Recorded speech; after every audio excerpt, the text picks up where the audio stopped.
သူသိသည်ဖြစ်စေမသိသည်ဖြစ်စေကိုယ့်ရဲ့ဆောင်ထိန်မှုကိုမဖောက်ဖြစ်တာဟာသစ္စာပါ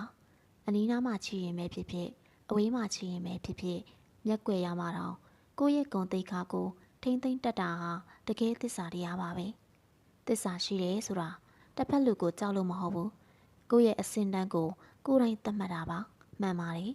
လူမြင်တဲ့နေရာမှာသစ္စာရှိပြဖို့ကလွယ်ပေမဲ့